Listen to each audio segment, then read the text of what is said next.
Good afternoon and welcome to episode 29 of the Jacksonian.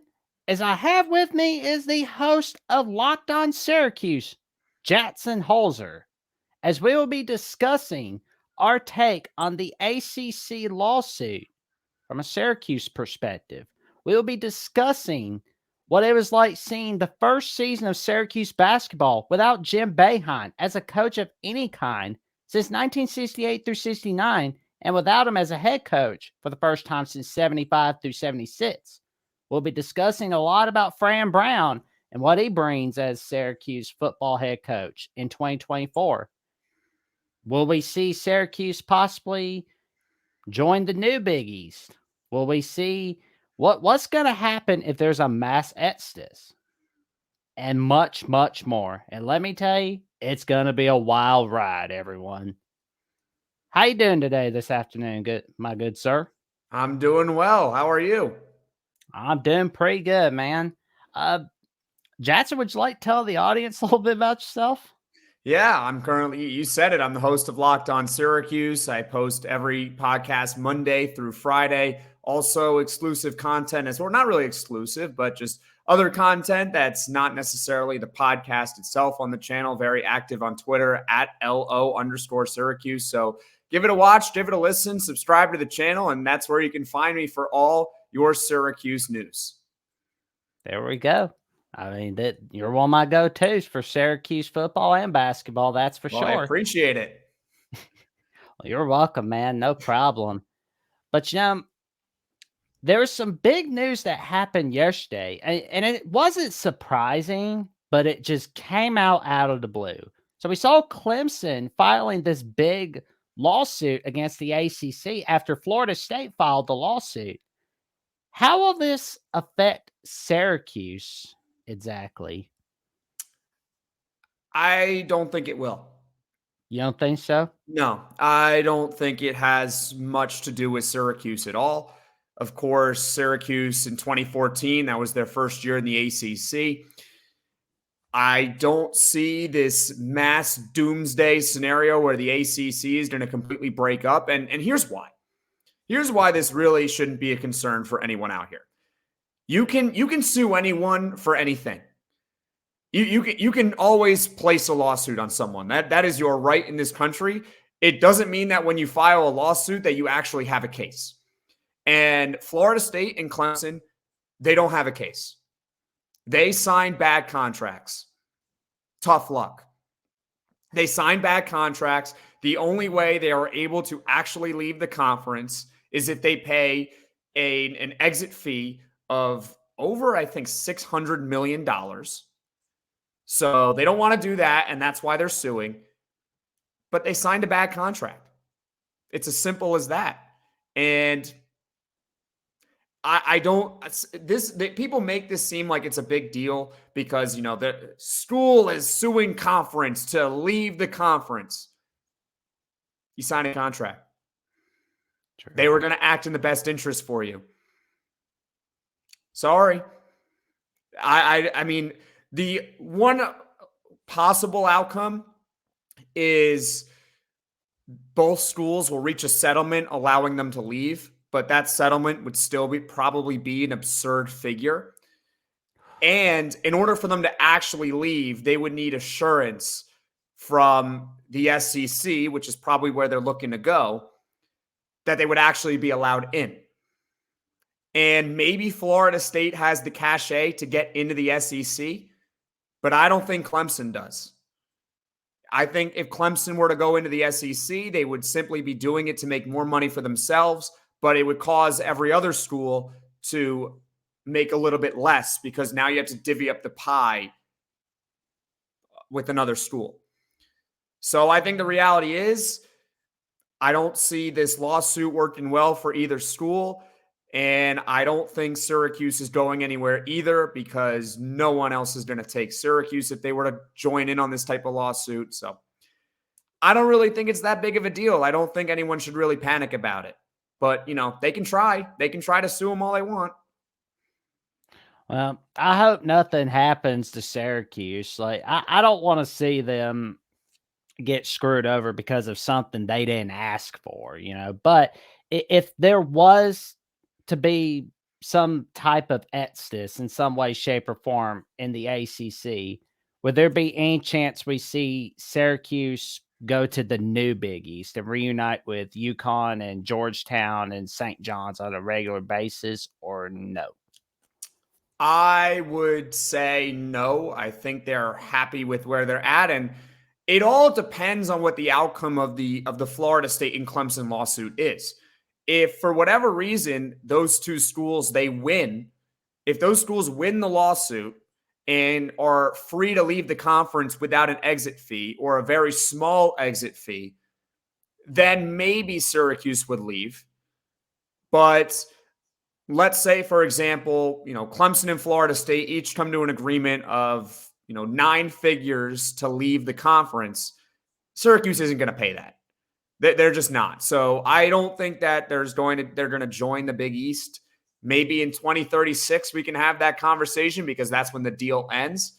But to answer your question, if somehow Florida State, to answer your question, really, it all depends on the outcome of Florida State and Clemson. If there's some sort of settlement that's still an obscene figure, Syracuse isn't going to move. If those two schools somehow win, then maybe Syracuse could look around and say, where else could we go that maybe we can get more money? Well, I would like to see Syracuse play Connecticut every year again, like they did before, but I Are guess you we'll wait. sure about that right now? You sure? Well, let's see. We're having a tough time right now in the ACC. I don't know if we want to play. I know the rivalry and everything, but I don't know if we want to play UConn right now. I don't think we're really ready for that yet. How about St. John's? Yeah, they played St. John's a couple years ago. Yeah, but we gotta get that back to an annual setting, and I'm glad Georgetown's been back as an annual matchup since 2015. So yeah, I don't think Georgetown's going anywhere. They're gonna keep playing Georgetown, and that's probably a good thing because Georgetown stinks. Nice. And it's not even that Georgetown is still sucks. Like it's just actually they suck. Yeah, they're just so bad. It's so like maybe Ed Cooley will get him rolling again. Who knows, But speaking of the Syracuse basketball season, this is a historic first. The first season without Jim Boeheim as a head coach since 1975-76. And as without Boeheim involved in any part of the coaching staff since 1968 through 69. What has that been like as a Syracuse fan? I would say it was weird in the beginning, but towards as the season keeps going along, you get kind of used to it. I think Coach Autry in year one did a very good job. I think that there's plenty of reasons to be optimistic about this regular season that they had. I know that they didn't, get the goal of making the tournament. The way I view this season it was kind of a mulligan year. I think that Coach Autry, no matter what he did in year one, was going to get a year two. And I said this before, he's not a miracle worker. And quite frankly, no one is. You can't make chicken salad out of beef. You just can't, right? So you have to take the personnel that you're given and try to make the best of it. And I don't think he was given a tournament roster or he inherited a tournament caliber roster. But he still got this team 20 wins in the regular season for the first time in 10 years. So I think you can certainly be optimistic about that. And now this is really going to be the true test for Coach Autry. This is the true one this offseason. How does he do when he is the guy? Because a lot of people have said to me, well, he was doing the recruiting even for Boeheim, right? But there is a different, and it's the same thing going on with Fran Brown right now. It's one thing to recruit for the man. It's another thing to recruit for yourself as the man. And so this offseason and next year is the true test for Coach Autry. I think year one, it should be pretty pleased. And it was nice change of pace. I think Boeheim, as great as he was, had kind of run his course over the last few seasons. It's Coach Autry's show now, and next year is a big one. I'm looking forward to seeing what happens in the 2024-2025 season for Syracuse basketball. I'm curious to see what happens. Although I'm still kind of getting used to Syracuse basketball without Jim Boeheim. Like, and it's same thing with like Duke basketball, where it's like, oh, where's Coach? Oh, right, there's John Shire. He's the head coach. Yeah, it was weird in the beginning, but you play 30 games in the season. At some point, it kind of just clicks to you like there's no more Jim Boeheim anymore, right? It's and you still would see, Jim Boeheim didn't go anywhere. Like he's still at the university as like a special advisor. He's Right. working in television. They brought him back for the Notre Dame game to honor him again for another reason, I guess. I was at that Notre Dame game. It's not like he's completely disappeared from the program. It's just a new guy is at the helm now. It was a little weird in the beginning, and people, I think, are used to it. And now it's Autry's show. Yeah, that it's gonna be interesting to see what happens for the next few years with Coach Autry. I mean, I think he can do all right. So I mean, I guess we'll wait and see. But I wanted to look at a little bit about the 2023 football season of Syracuse. What went right, what went wrong, and the problem they had with Dino Babers that I noticed was they somehow forgot to play football after they played Clemson. It was just like that was not good. So I disagree with you on that. I don't think they forgot Okay. how to play football.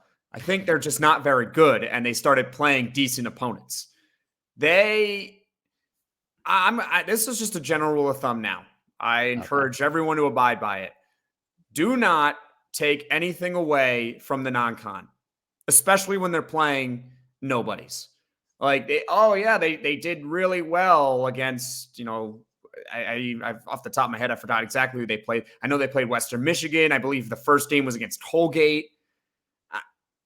You can't take anything away from those games.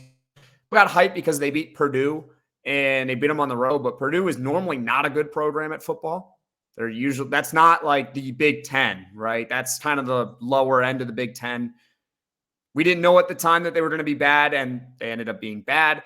And then you beat Army. So the takeaway is don't take too much away from the non-con. And Dino Babers was not a very good football coach. Let's be completely frank. He was not a very good football coach. His clock management drove me nuts. That was the worst part about him. He did not know how to manage a clock. I still remember from a couple years ago, I believe they're playing Virginia Tech, and they won this crazy game. But at the end of the first half, they completely botched a goal line situation. That has always stuck with me. And sometimes his decision-making, I believe it was in the North Carolina game, or maybe it was the Clemson one, where it was like a 4th and 10, and it was either, go for it or kick a field goal, and the field goal was like 55 yards. And I'm like, it's college. It's college. You have to go for it, right? And then I'm thinking the next week he decides to punt. He just wasn't a good football coach. The bar is pretty low for Fran Brown in terms of X's and O's. He's already doing well in the recruiting. But what went wrong for Syracuse? Well, they started playing better competition. That's what happened. Well, you made a point a little while ago about how, it's one thing to recruit for the man, but now you're recruiting as the man. And we're seeing that with Coach Fran Brown. And what's your way too early take on the 2024 season so far? Like a record prediction? Like any part of it, like the schedule, everything. Well, I can see. So I can see why people are very, very optimistic because the schedule is a joke. They got a very easy schedule. They don't have to play. They don't have to play the beasts of the ACC. There's no Florida State. There's no Clemson on the schedule. Their toughest game might be a home one against Miami at the end. But I'm a little bit more conservative. My way too early right now is 7-5. And with making obviously 7-5, you make a bowl game. I like what they have done. They have brought in a solid transfer class. I believe they're top 25 in the nation in the transfer class. and they're top 40 in high school recruiting. So already you're seeing the effect of Fran Brown. Like, he was built as this recruiter, and he has taken Syracuse from a bottom tier recruiting caliber team to now middle of the pack in the Power Five. That's what they are right now. Middle of the pack recruiting Power Five team. That's the first step. And I'm not expecting year one for Fran Brown that they are going to go on some crazy magic carpet ride. As great of a recruiter as he is, I don't know if he can actually coach. And I think that is perfectly valid to say. He was a position coach at Georgia, working under Kirby Smart, who might be the best coach in college football right now. I don't know if he can coach. Maybe he can, maybe he can't. But that's part of the reason why I currently have him at 7-5. But the overall long-term outlook, I think Syracuse football can perennially be an 8-win team under Fran Brown and occasionally have that spike year, because the college football playoff expanded. I'm hoping that within 5 years, this team can get into the playoff. That I think is the goal. Well, I mean, they can most certainly get in if they can get some big wins. I mean, I'm looking at Syracuse, Miami. That's going to be on rivalry week, and that's going to be a home game for the Cuse. And if it's looked at one of those games that Miami should win, I'm automatically going to go Syracuse on this one. Because, I mean, you're going to pick. Here's the thing. I'll tell you why. I'll tell you why. Because Miami has this reputation under Mario Cristobal to where they win games that they shouldn't, like against Texas A&M last season, and they lose games they shouldn't, like against Georgia Tech and Rutgers in the Pinstripe Bowl. So that's why. I get that, but Syracuse also has a tendency to lose to teams that have a lot of talent but maybe are underachieving. The best example of it was Clemson at home last year. Clemson was a struggling team with a lot of talent on the roster, a lot of NFL caliber players. Syracuse was riding high, 4-0, and Clemson just dominated that game. Dominated it. And Miami is a team that every single year has a top recruiting class, and they never, ever achieve anything because Mario Cristobal is not a good head coach. He can recruit, but he cannot coach. But it's still, to me, just a game where I think that's a loss for Syracuse. If I'm going to pencil in, where they win, where they lose, I would say Syracuse is probably going to lose that Miami game because Miami they're bigger, they're more physical, they have more talent, and they're probably going to beat Syracuse. That because Syracuse tends to lose those type of games. Well, and I noticed that Syracuse Boston College will be on November 9th. I wish they put that game on rivalry week because I know that they used to do that for quite a while, but maybe this will help. One year they put, when it's a home game for Syracuse, they put it at Yankee Stadium. And then when it's at Boston College, they could put it at Fenway Park. Maybe that can help the recruiting for both universities a little bit. I think what would help recruiting is if they started winning games. All right. I'm pretty blunt about it. Syracuse doesn't really have a true rival in football, at least. We know the ones in basketball, but where are the rivalries in football? Like Georgetown, Georgetown has a football program, but it's like not a thing. Yeah. Right? And Connecticut's a disaster in college football, unfortunately. You never hear about Georgetown football. Like, no. I've been to the Georgetown campus once. I didn't even realize they had a football team. Wow. They don't really have a true rival. I guess maybe they can build it over the years. Like, who knows? But what's really going to help recruiting is winning football games. True. If you win football games, you're going to get players to want to play for you because Fran Brown comes in. And let's say next season they win 9 games. Fran Brown year 1.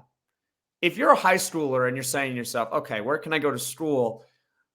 You might want to put Syracuse then on the radar because Fran Brown, he's a great recruiter.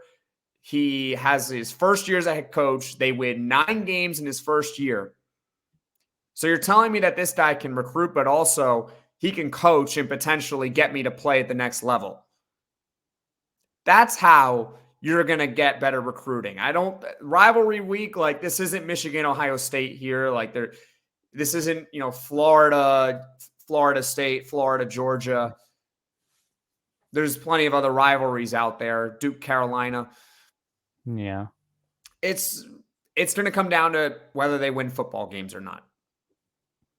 I always thought for some reason that Syracuse, Boston College were like rivals, but who would be the closest thing as a real rival from your perspective?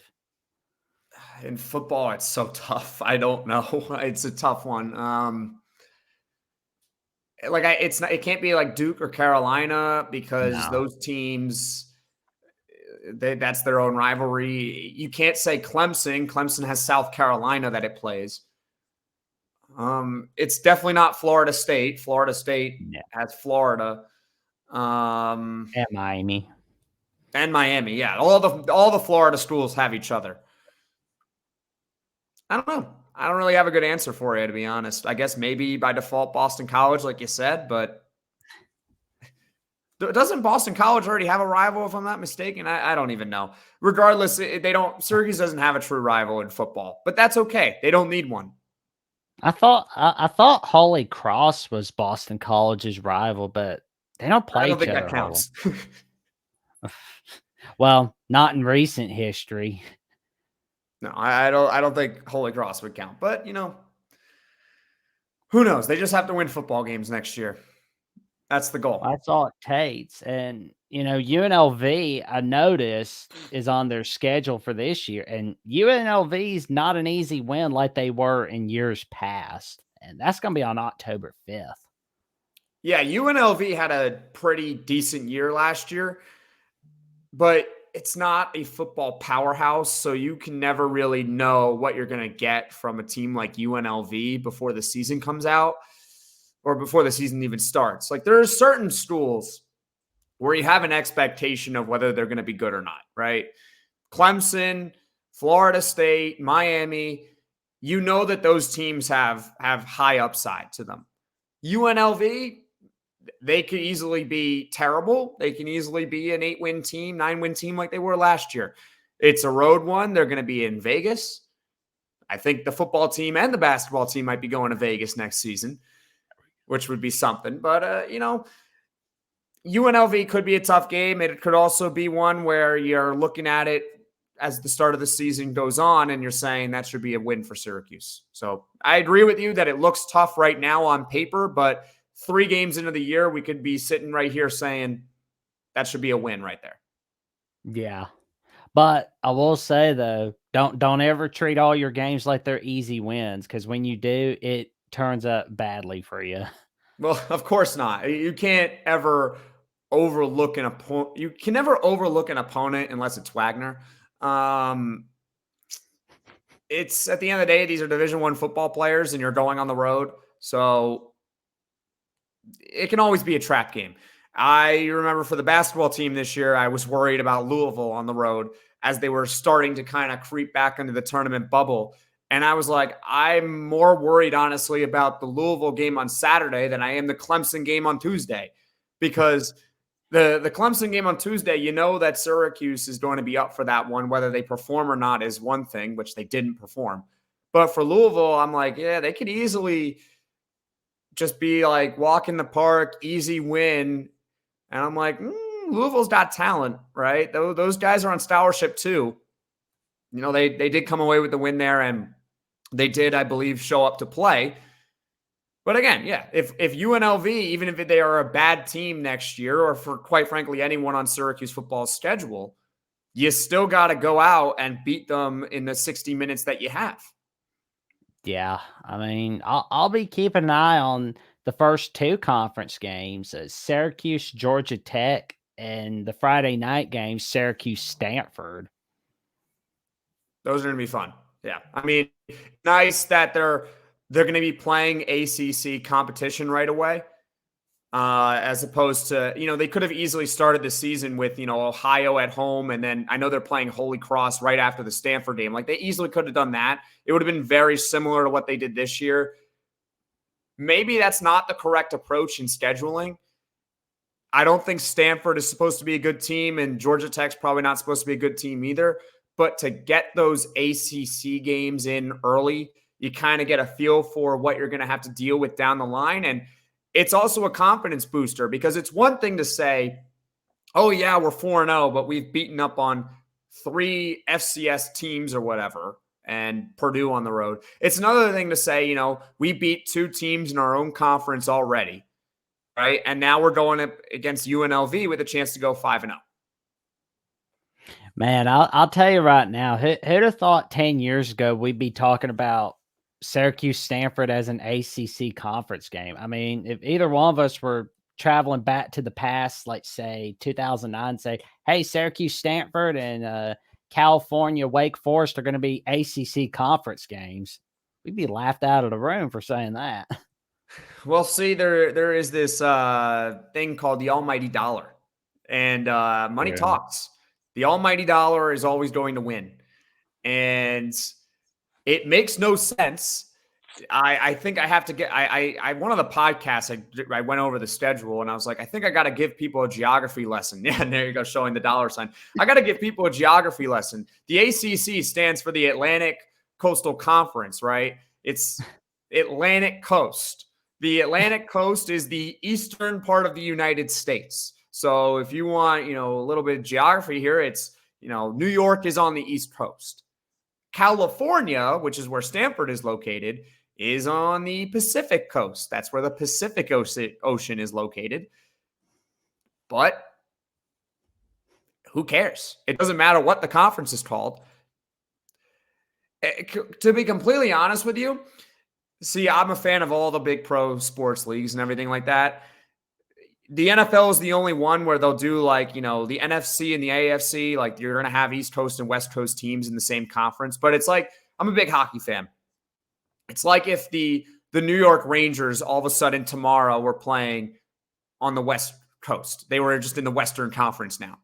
Like, that's what it's like having Stanford in this conference. But, at the end of the day, it's the almighty dollar. The almighty dollar wins out.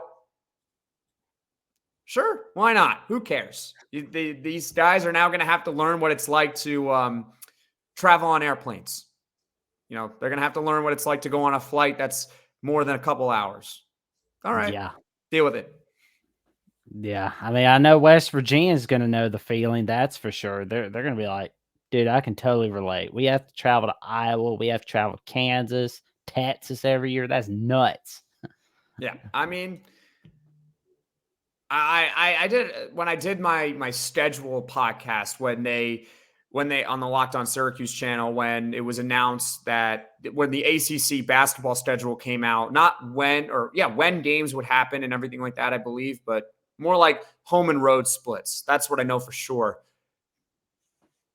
I remember I was making fun of the people that were complaining about Syracuse going to California twice.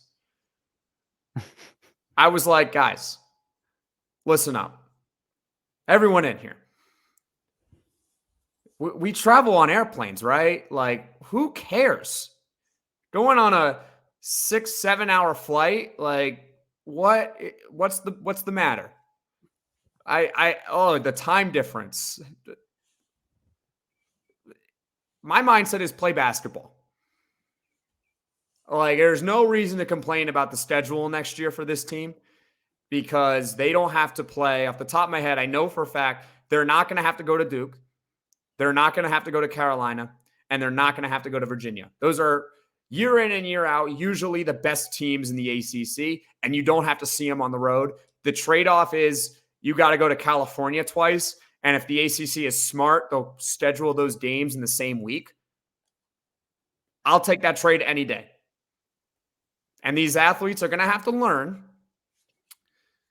how to be on an airplane, what to do on an airplane, how to go through security, and wait for the fact that international one day, maybe, they might have to learn about, passports and all that fun stuff.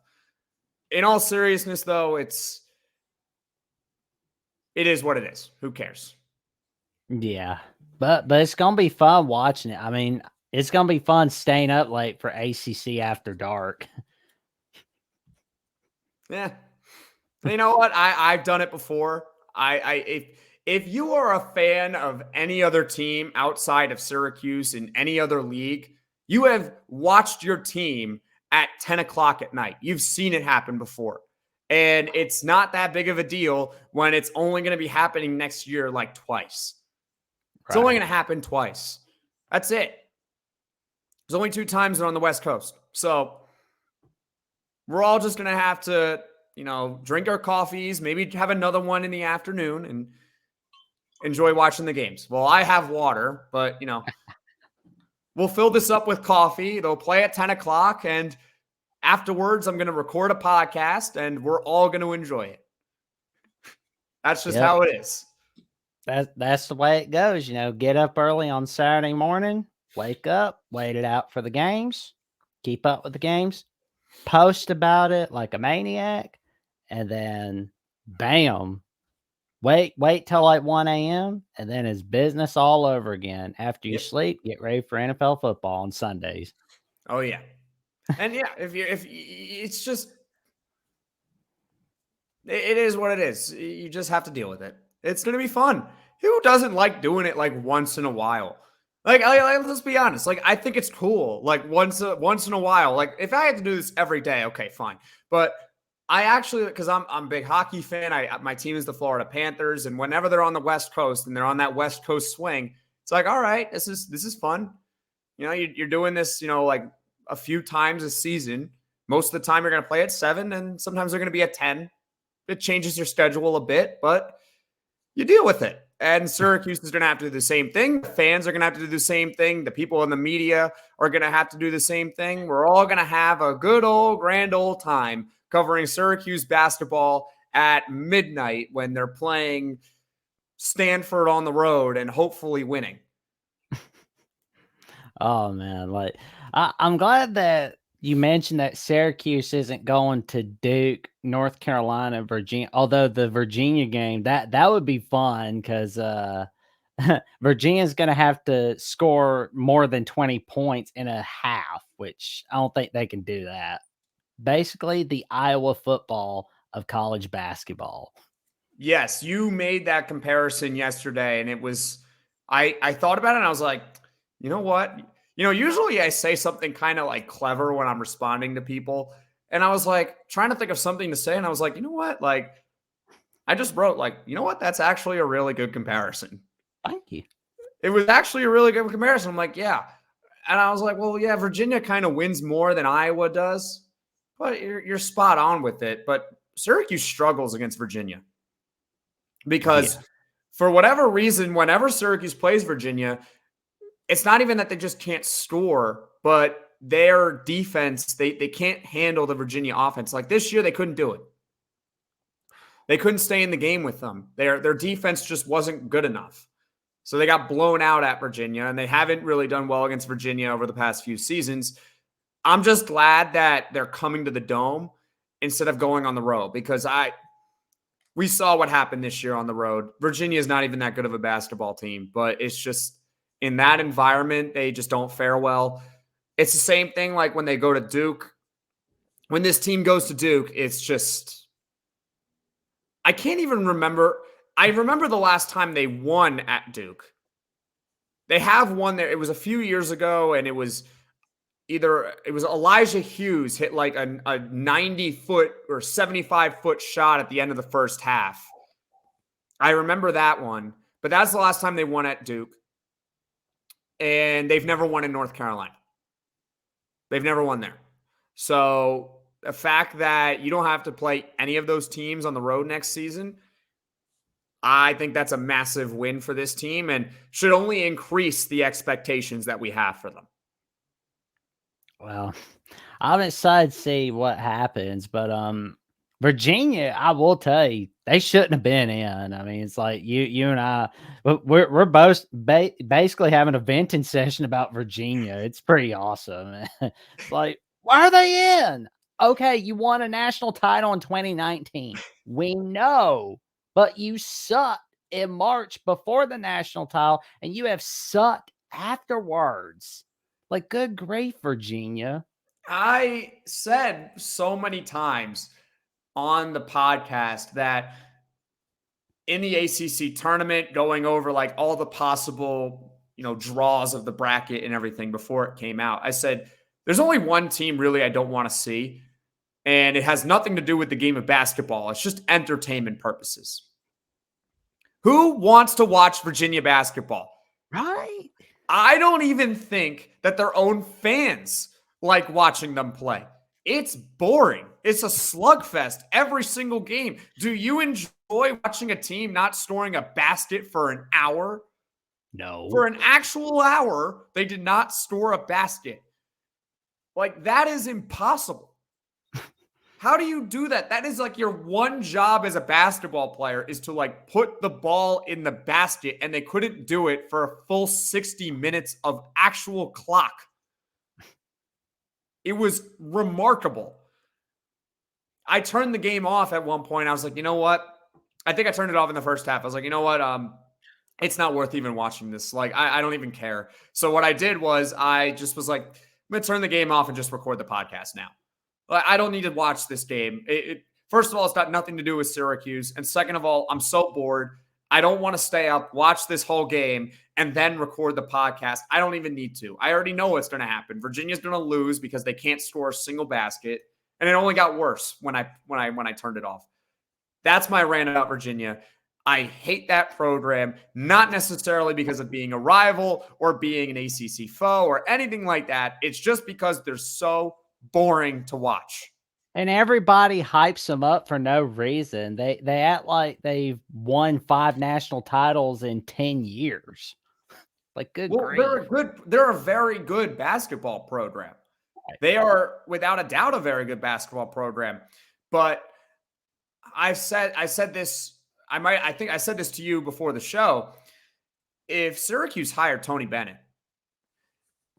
I don't know if there would be a Locked On Syracuse podcast, or at least not an entertaining Locked On Syracuse podcast. I try to make the shows entertaining for everyone, and I don't know how entertaining I would be able to get it, because they might win a lot of games, but every game I would be like, hey guys, welcome into Locked On Syracuse. Syracuse won or lost 54-45. They are playing excellent defense right now, but still can't score. And we're going to do that for 30 games every year. I don't know how I would be able to make that interesting, but thank goodness, at the very least, you can say what you want about this Syracuse team. They're pretty fun. Yeah. They're fun to watch. I always enjoy watching them because you never know what you're going to get. Well, and Syracuse isn't only scoring 14 points in the first half. But see, you might get that happening. But the next game, they might have a guy that Chris Bell might hit 8 threes in the first half, and they darn near score 60. Like in one half. You just never know with them. It's wildly entertaining to watch. Against Notre Dame, they lead by 29. And then all of a sudden, Notre Dame has a chance to tie the game with like 10 seconds left. You just never know with this team. Every game is a roller coaster. And it's fun. They might not win a lot, but at least I'm enjoying myself. True. Well, and I will say I watched a little bit of First Take. He went as far as to say that Virginia's got to fire Tony Bennett. No, they're never going to do that. I'm like, whoa, dude. I mean, I know that the Virginia game bored you that bad, but don't throw the baby out with the bathwater. Good grief. They're not firing Bennett for a while. This was a down year for Virginia basketball. They're normally much better. Even whether they do well in March is another thing, but they are normally much better in the regular season. They just had a down season and they still made the first 4. They're just not a fun watch. And when you combine it with the fact that they weren't great this year, that's why people are saying that they should fire him. Because they're not entertaining and they didn't win a lot of games for Virginia basketball standards. But most of the time, this is one of the 15 best teams in the country. They're not entertaining, but they're freaking good. So there's no reason to fire him whatsoever. True. Yeah. But I will say, though, I wish we had Indiana State or St. John's or Providence or like a Oklahoma or Kansas State instead of Virginia in that first 4 game. I would have rathered anyone else. True. I would have taken anyone else. I don't care. We put Louisville in. I don't care. Do whatever you have to do.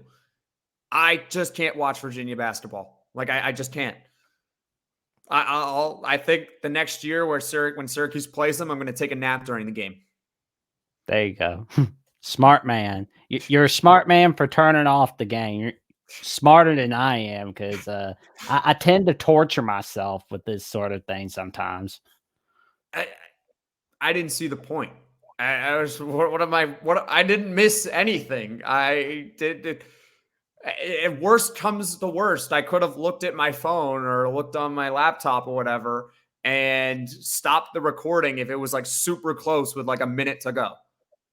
Like it didn't matter. It didn't affect me. I'm glad I turned it off. I'm sorry that you sat through the entire thing. Good for you on that one. I actually watched a few minutes here and there. Like the first half, I was like, okay, I'm not watching this. Okay, second half be better. I'm just gonna tweet about it. Good on you, at least for watching more than I did. I'll do my best, but like I said, you are a smart man, way smarter than I am. I appreciate the compliment. So I say what I mean.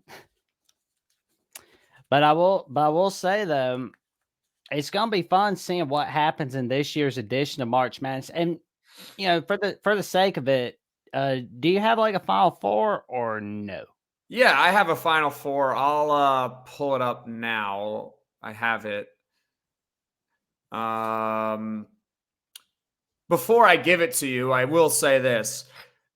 The beauty of March Madness and why I find it wildly entertaining and hilarious at the same time is I'll give my picks to someone and they'll be like, well, how did you do your picks? And I'll be like, well, it was pretty simple. It took me about a few minutes to fill out my bracket. I have a few teams that I like because I'm a homer, so I picked them to go far. And the rest of it, I just kind of, fill it out just by clicking buttons on the ESPN app. There we go. The reason why is because I don't really waste my time with experts going on trying to tell me what's going to happen because nobody actually knows. That's the beauty of it. You don't know what's going to happen. Think about it this way. Number 1 seed Purdue last year lost to a team in the first round that shouldn't have even been allowed to play in the tournament. They were like the worst team ever to be selected for the tournament. And it was because of some scandal or whatever that they were the ones who got the automatic bid and not the team that actually won their conference. You don't know anything. I'm pretty sure Fairleigh Dickinson didn't have a player above 6'8" on the floor. And they're going up against the National Player of the Year in Zach Edey, who's 7'1". Guys, no one knows anything. Having said that, I'm pulling up my Final Four right now. Yeah, I'll be honest with you. I haven't gotten a national champion correct since 2012 and 2011. 2011, I had Connecticut winning it all, but my Final Four was 75% gone by the end of the Elite Eight. 2012, I had Kentucky winning it all, but I forgot who was in the Final Four that year. That was the Anthony Davis year. So, yeah, that was a damn good Kentucky team. My Final Four. So, spoiler alert, I have UConn out early. I have them out in the Sweet 16 because normally a team off the national championship just doesn't do well in the tournament the following year. Just go track it every single year. They don't normally do well the year after they win the national championship. Of course, now because I envision that it's going to be the opposite and they're going to go back to back for the first time since the Gators did it. Shout out the Gators, Florida fan here.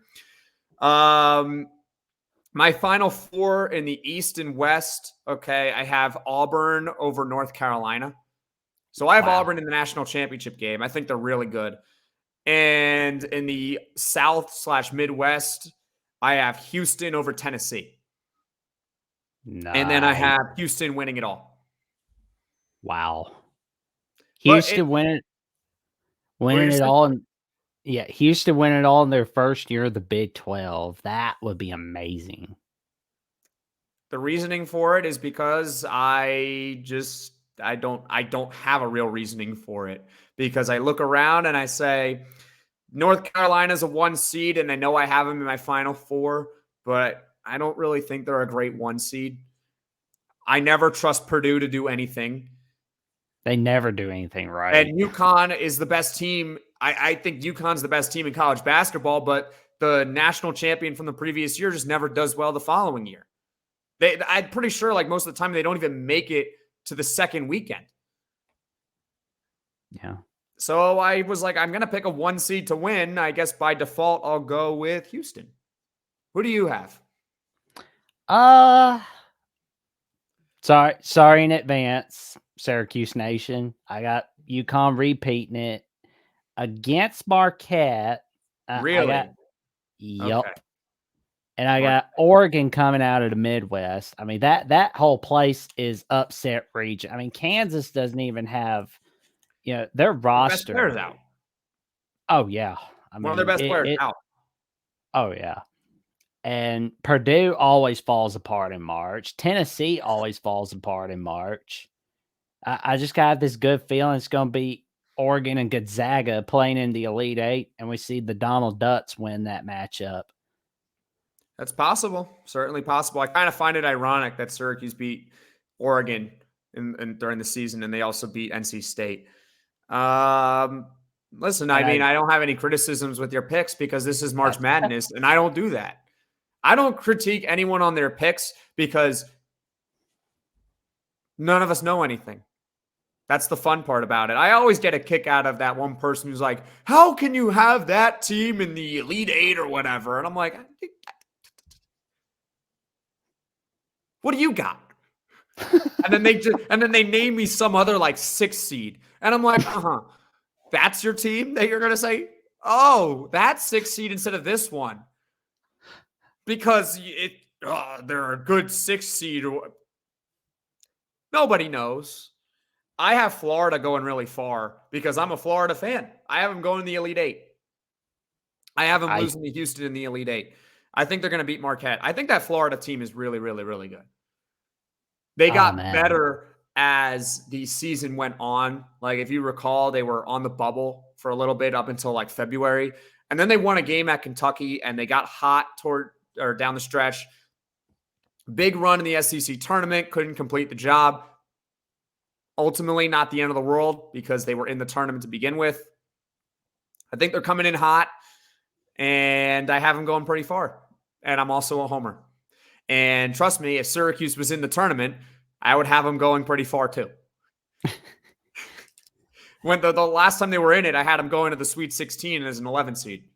You won't hear me critique anybody's picks on their bracket because I'm a certified moron on March Madness. Oh, me too. Me too. I get it wrong every year. Actually, there was a couple years ago, it was Coach K's final year. That was my best bracket. Wow. I had Duke winning the national championship over Kansas. Wow. I had Duke over Kansas. And if you're in any sort of bracket challenge, if you have the 2 finalists in your bracket get there, like, you are going to be one of the best brackets by far. So I had Duke over Kansas, and I'm sweating bullets while Duke is playing North Carolina in the Final Four. I believe Kansas had already won to punch their ticket in. And I'm sitting here saying to myself, I'm not going to tell you how much was on the line here, but let's just say that this bracket pool that I was in, the return on my investment that I put in on it, I would have been a very happy camper had the actual outcome been Duke over Kansas. Because if you looked at the bracket challenge pool that I was in, I was the number 1 bracket with the scenario of Duke over Kansas. Unfortunately, North Carolina, for the second time that year, spoils Coach K's final run. I was not very happy after that one. But that was my best bracket. That was my best one. Well, I'll tell you right now, I may just be asking you for notes. Be like, what'd you do in that year bracket? Like, I'll be honest, like going for a perfect bracket is like digging Impossible. for gold in the old So, west. so you okay? I'll put it to you this way. This Okay. is verifiable fact. I can pick up a grain of sand anywhere in the world. I can pick up literally one grain of sand. And then I can place that grain of sand anywhere in the world on any beach. And you are more likely to find that grain of sand, that exact grain, than you are to fill out a perfect bracket. There we That go. is how absurd it is. The odds of a perfect bracket are 1 in 9.2 quintillion. So it is more likely that you find that one grain of sand that I picked out anywhere around the world and you finding that grain of sand than it is to pick a perfect bracket. My strategy for that year that was really good was I had like certain requirements. I was like, yes, I'm going to pick upsets, but I'm going to have every number one seed at least making the Sweet 16 or something like that. My Final Four will have, in order to make my Final Four, you have to be a 2 seed or better, because those are you can't really bank on a low seed like a 5 or a 6. I've gotten burned on this so many times where you have a lower seed trying to make a run and then they lose early. It's more likely that the higher seed wins and gets farther than the lower seeds. So like my Final Four that year was all 1s and 2s. I tried then carrying that strategy over to the following season, which was last year. And of course, that was the one year where UConn was the best team in the Final Four as the 4 seed. So you can imagine my bracket was ripped to shreds after like a few games. It was done. I had Yeah. Arizona, I think, winning the whole thing, and they lose first round. They blow it. Yeah, I mean, after last season, I thought to myself, I'm gonna be careful about relying on Arizona. I mean, that's me. It's they always tend to act weird in March Madness. I just it's impossible to bank on anyone. I can't put my faith in anyone. I guess that's why. And Houston, the team that I have winning it all, Houston the last few years has not been able to. I mean, I think they did make a Final Four, but they haven't gotten over the hump yet. True. So I'm picking a team that hasn't made it over the hump, but I just don't Well, care. I'm I like, you know what? I think they're the best team. I think they're going to win it. Most of the time, the best team ends up winning the tournament. Most of the time, that's what happens. Very rare do you get a situation where a 4 seed wins, yeah, which was what happened last year. Like UConn winning last year, not normal. Most of the time, it's a 1 seed or 2 seed that is winning it. And ironically, Syracuse, when they won it, was a 3. yeah, So if I'm going to give any piece of advice to anyone, do not try to be the hero and pick that 4 seed to win it all, because chances are you're going to be probably wrong no matter what, but at least be wrong on a team that is really, really, really good rather than a team that they could easily lose in round 1 to a 13 seed. true. That would be my only advice. Pick a 1 or a 2 seed to win it all. Outside of that, have fun. Pick the teams that you want to win. I have a friend that goes to Texas, so I naturally have Texas going pretty far. Just how it is. There we go. And I'll be making sure that I'm not picking a 4 seed to win it all in any of the other brackets. You know, So, I actually, a buddy of mine, he's doing a bracket challenge where who can have the worst bracket. oh wow, So they're trying to get everything wrong. really? Yeah, they're going to try to get everything wrong. And I'm like, ooh, that's interesting. I mean, I think like with that logic, you got to have like all the 16 seeds winning and getting to the Final Four. But it's like last year, like one of the 16 seeds won. So it's I don't know. I am very curious to see what my buddy does with that one. He Oh, is there a literally. deadline on that challenge? I mean, I can ask him. He's doing a challenge where you have to get everything wrong, and I'm like, well, I said, like, I actually made a joke to him. I was like, well, I might as well just send you the bracket that I made because everything's going to be wrong anyway. Oh, Because this is going to be the 1 year where like 2 16 seeds win instead of 1. oh man. Just watch. Oh, I plan to. We're going to I'll have a 16 seed in the Sweet 16. Be... That's what we're going to have funny. this year. You like Stetson? Do you know what Stetson is? Well, congratulations. They're going to the Sweet 16. They're going to beat UConn in the first round. You like Wagner? Wagner, they're going to beat North Carolina. And then they're going to beat Michigan State. See, you're laughing at me right now, but Fairleigh Dickinson literally beat Purdue last year. I know, right? It's like just so nobody stupid. thought that happened. This is the dumbest thing ever, which is why it's so fun. Yeah.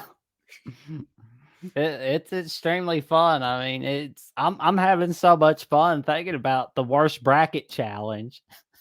And I also have a buddy of mine who is he likes to bet. I don't bet. Right. But he wants to put like 1 cent on one of these 16 seeds winning like a game. And we were looking at the return and it was like 1 cent to win 100. And we were like in the chat, in our group chat that we had, and we were like, at that point, just throw down $1. Yeah. If the return is that high, like throw $1 in there and win 1,000. Like I wouldn't do more than $1, but the point being, like, what's the difference between 1 penny and $1 to you? To pick a 16 seed to beat a 1.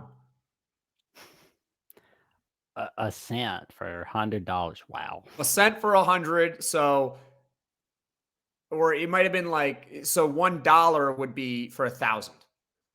And $2 be 2,000. $10 be 10,000. Yeah, but you would never want to put $10 on a 16 seed because $10, like that's like a little lunch.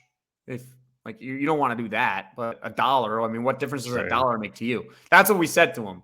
Like, you can do what you want if you really want to be the knucklehead that does it. But if you're going to be the knucklehead that does it, put $1, not a penny, just based on the return. Oh man.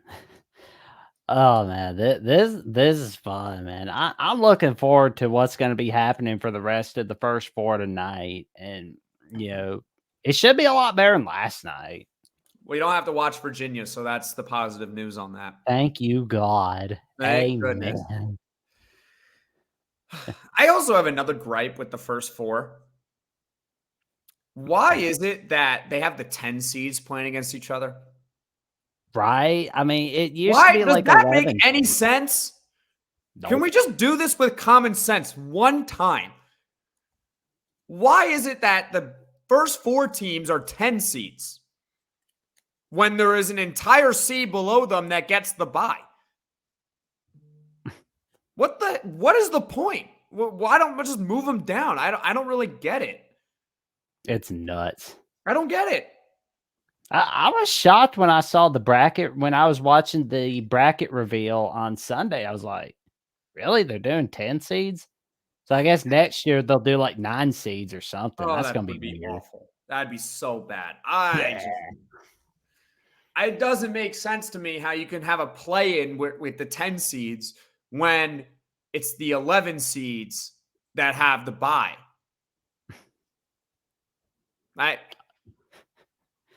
So you're basically admitting that the 10 seeds are better, but you're making them play an extra game. It's nuts. So I understand the point that, there are bid stealers, right? Like NC State's a bid stealer. So just make them a 10 then. Just make NC State the 10 and make the other teams an 11.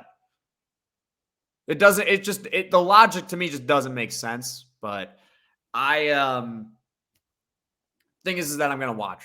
I'm going to watch no matter what. It's like how people will complain about expanding the tournament. Rather than complain about expanding the tournament, just accept it's going to happen and that you're going to watch anyway. You're going to watch, right? Yeah. So if they go to 76, you're going to watch. Yeah. Okay. Good talk. That's why they're going to do it. Yeah. They're going to do it.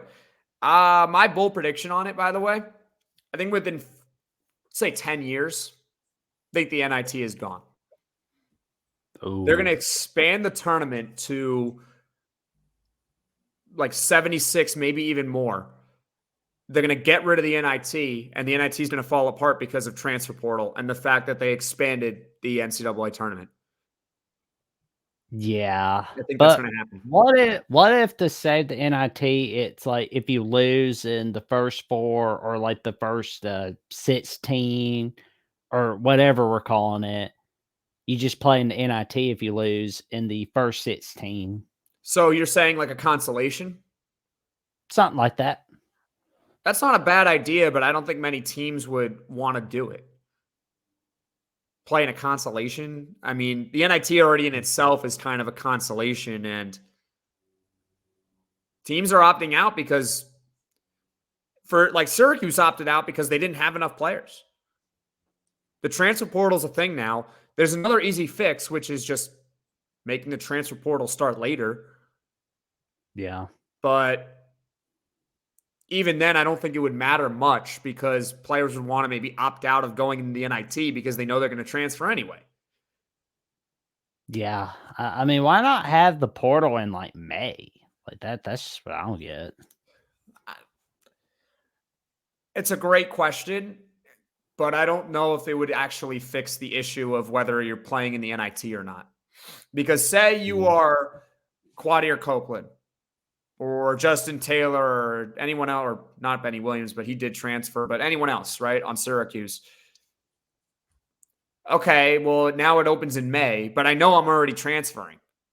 Okay. So why would I want to play in the NIT and potentially get myself hurt? I know I'm out the door. Why would I want to play that game? Good point. It's the NIT. If you're transferring, there's no incentive to play the NIT. Had everyone been staying for Syracuse, there's no doubt they would have accepted the invite. None. Coach Autry, I believe, wanted to play in that game, but they didn't have the players to do it. You don't know what's going to happen with Judah Mintz. Like, I'd imagine he doesn't want to get himself hurt, especially if he's going to enter the NBA draft. Right? You don't need an injury there. Quadir Copeland's out the door. Justin Taylor's out the door. You're running on fumes at that point. It's not worth it. So that's why I think ultimately when this tournament expands to 76, and we're going to like it, I think the NIT is toast. Yeah, that's the part I did not think through. I said, yeah, that's what I said to my friends literally the other day. They didn't want to accept, though, that it was going to be a 76-team tournament. It feels like we may get to more than that at some point, like 80. Oh, yeah, for sure. They're going to start maybe at 76, and then they're going to go up from there. The thing that, listen, I'm young, but I can figure out trends really fast. And the way these teams make money, way these leagues make money is so easy. It's such a pattern with all of them. What do you think they do? They add more games, and they add more games with stakes. They love this, the color of money. That's what they do. That's what every league does. Why did the NFL put a 7th playoff team in? Why did they put a 17th game in the schedule? You think they did it for the goodness of the players? No. They did it because it's going to make them more money. That's why the NCAA tournament's going to expand. Because guess what? We just had this conversation. Are you going to watch a 76-team tournament? You're going to watch it. So they're going to expand it because there's more stakes. There's games with stakes. More dollars. It's coming whether we like it or not. And whether we like it or not, we're going to watch. The first 4 is new. It used to only be 64 teams. Now it's 68. Yeah. It's going to keep expanding. Just give it time. And accept it's going to happen. MLB, same thing. The wild card. They used to not have a wild card. Then they added a 1-game wild card. Now there's 6 teams in every playoff. Or in both leagues. There's 6 teams. I'm surprised they haven't done 8 teams each in each league. Don't worry. That'll happen. I mean, like, I'm wondering when the NFL will do like a 8-9 playoff game. That's what I'm thinking. I think leagues are going to start copying that model of playing. The NBA kind of took that idea from the NBA probably took that idea from March Madness, kind of the play-in tournament type of thing. I can easily see that happening in other leagues, less so with football because of, you would have to push the playoffs back another week. But with football, maybe they add another playoff team in. Hockey, I can see them doing it, right? You have because the way the hockey works, if you're one of the 3 best in your division, you're in, and then the 2 wild cards from each conference. I can easily see it. They take 4 wild card teams, and the 4 wild card teams battle it out in like a best of 3, similar to the NBA. MLB, they can easily just add a couple more teams in there, make like a 6-7, best of 1 series, like just 1 game to get into the wild card round. I think the bottom line here is that we need to accept that these leagues, and particularly March Madness as we know it, are going to expand because it's all about the money. And they're going to do it because they're going to make so much more money if they do it. Yeah.